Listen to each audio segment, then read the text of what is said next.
Welcome to the 700 Club. Thanks so much for joining us. Well, all of us are paying an extra $175 a month. That's what we're now spending on housing, groceries, and gasoline. With no relief in sight, that could become the new normal well into 2022.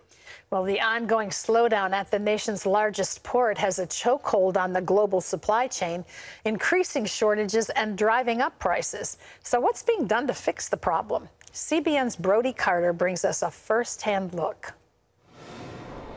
Here at the Port of Virginia, they're already soaking up some of that congestion that we're seeing in the West Coast. They're operating very efficiently, and they're hopeful to keep that cargo and turn it into long-term business.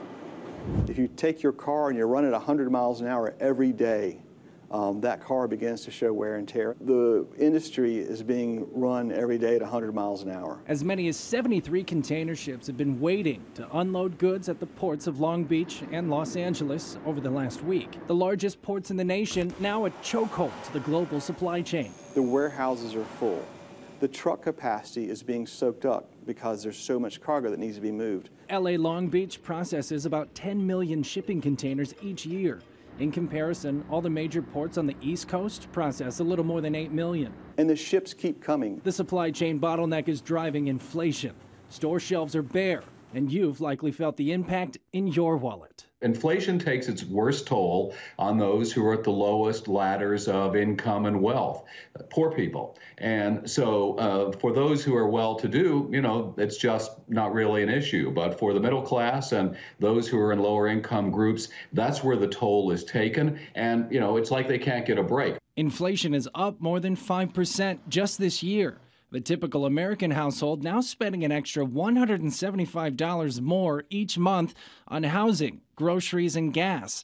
And it could be the new normal for months. On a 12-month basis, the inflation rate will remain high into next year because of what's already happened.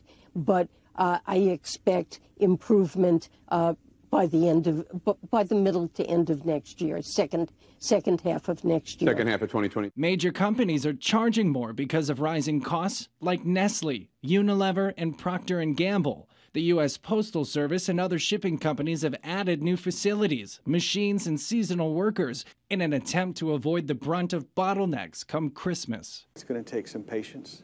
It's going to take some understanding. And I would ask them, if they know someone in the port industry, thank them, because those folks are working hard. And they are working hard for the American economy. The strain in the supply chain, it'll endure well past COVID-19, well into 2022. Harris says they just hope they can contain the workload that they've already taken on to help alleviate the problems we're seeing on the West Coast. I'm Brody Carter, CBN News. Well, our CBN News financial editor, Drew Parkhill, is with us. And so, Drew, what are the causes for inflation other than supply chain? We seem to be focused politically on supply chain, but isn't energy a bigger component? Yeah, there are various other things, Gordon. For one thing, there's a long-term price cycle that just runs through the economy. I want to show you a chart of interest rates I put together. It's very, very simple. But in 1940, now these are 3-month T-bills, short-term rates. On average for the year, short-term interest rates ran at 0%, okay? But then inflation came in, and by 1981, they were up over 14% in 40 years. Then over the next 40 years, we saw inflation coming down, and so last year they were back down close to 0%. So there's a natural price cycle, and it's giving signs that we're going to see the economy, inflation start heading back up again. I mean, there's no question about that. There are some other things as well, like businesses are asking the president to hold off on this vaccine mandate because a lot of people just don't want the vaccine, so they won't work, and that creates more problems. Well, are we looking at what we all experienced in the 70s, which is stagflation? Yes. At least in the short term, the GDP numbers for the third quarter of this year are coming out Thursday morning. They're expected to show a dramatic slowdown. Now, it won't be like the 70s, but let me define what stagflation is. It's a combination of stagnation and inflation. It just means high inflation and a stagnant economy. You hit the nail on the head, Gordon. In 1973 and 75, this was thought to be impossible. inflation was running around 11% or so, and unemployment hit 9%. And then a few years later, in 1980, unemployment was around 7.5%, and inflation was 13%. That was thought to be impossible. Now, we're probably going to see some of that again on a smaller scale, but it's definitely on the way. We're living in it now because the economy is slowing down while prices are picking up, and some prices, of course, more than others. Well, how's this going to play out politically? It didn't work for Jimmy Carter. So how's it going to play in the election cycles? It's already playing out. You know, everybody was talking a few months ago about Joe Biden's social spending and climate change bill going to be $3.5 trillion. Well, then there was polling done that showed in swing districts and key congressional districts, people were just afraid of this because they thought big government spending, high deficits were going to lead to even more inflation. So they said, we don't want anything to do with this. And then on a dime, the White House and the Democrats started saying, oh, it's going to cost nothing. It's going to cost nothing. And so they backed off a lot from that. Now we have the other problem is that the taxation side of it is being changed, which I know we're going to talk about in a few seconds. But Sinema and Manchin didn't like these high corporate tax rates, and now they're talking about this billionaires tax, which may be unconstitutional. So there's still concern that they're going to run deficits, despite what the Democrats are saying.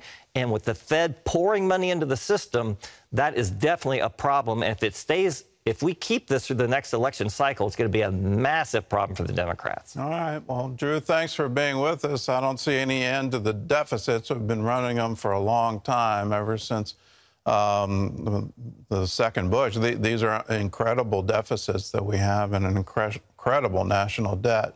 Well, turning now to the massive spending bill in Washington with a billionaire's tax on the table. Democrats are still haggling over how to lower the price tag. Charlene Aaron has more from the CBN Newsroom. Democrats are struggling, Gordon, to keep their pledge to pay for the nearly $2 trillion bill. Arizona Democrat Senator Kyrsten Sinema knocked down a proposal to raise taxes on corporations and individuals. Now that so-called billionaires tax, a proposal to tax unrealized capital gains on people with $1 billion in assets, is circulating. While not all Democrats support that idea, West Virginia moderate Joe Manchin indicates he could support that plan. I'm open to any type of thing that makes people pay that's not paying now. So people that don't report income like you and I do and earned income, there has to be a way for them to pay their fair share. Manchin, however, is still troubled by the plan's costs, especially expanding Medicare and Medicaid coverage. Negotiations also still underway over climate change initiatives, paid family leave, among other items. The president is hoping to have an agreement by the time he departs for a global climate summit later this week. Well, an advisory panel meets today to decide whether to recommend the FDA approve Pfizer's COVID vaccine for children. The White House is ready to ship 65 million pediatric doses of the Pfizer shots. That could happen as soon as next week once the CDC gives final approval. Pfizer says trial data shows that the vaccine, which is 1/3 an adult dose, is nearly 91% effective against symptomatic illness in children ages 5 to 11. And extreme weather is rocking the U.S. from coast to coast. Heavy storms bringing flooding in the west and tornadoes in the Midwest. Meanwhile, a nor'easter is headed up the East Coast. Dale Hurd has that story. A day after the West Coast saw record storms and then a cluster of tornadoes struck the Midwest, the first nor'easter of the season is taking aim along the East Coast with up to 8 inches of rain and winds up to 60 miles per hour.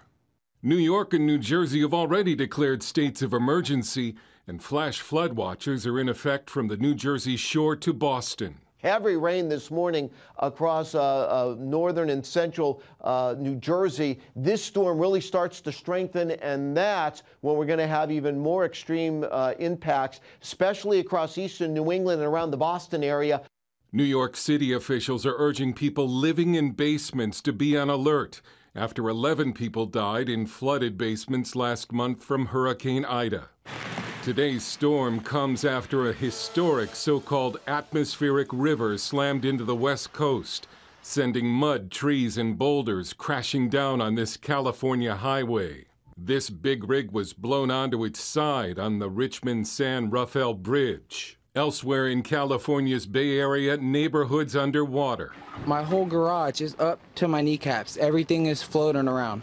Parts of I-80 had to be shut down because of heavy snow. The coast of Washington state saw its strongest storm on record. The Midwest was also feeling nature's wrath. In Chicago, winds from a separate system created 12-foot waves on Lake Michigan. Look at this strong tornado. That storm dropped at least 13 tornadoes in Missouri and Illinois, one of which destroyed John and Joellen Duncan's home northeast of Kansas City. We have a basement, but there wasn't time. Once you see the tornado, there's not time to run to the basement. And if we'd have tried, we'd have probably been killed. But the good news for Californians is water, large volumes of water, much needed after the summer drought. The Lake Oroville Reservoir in Northern California has risen more than 20 feet. Dale Hurd, CBN News. Certainly sending prayers to those impacted by these storms. Gordon?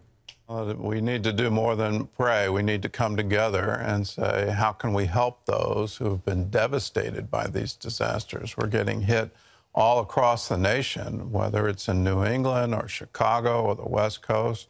And one of the great things about America is that when we see people in trouble, we band together to help them. So kudos to us. Let's put aside all our political differences for a moment and focus on we've got to get through this together.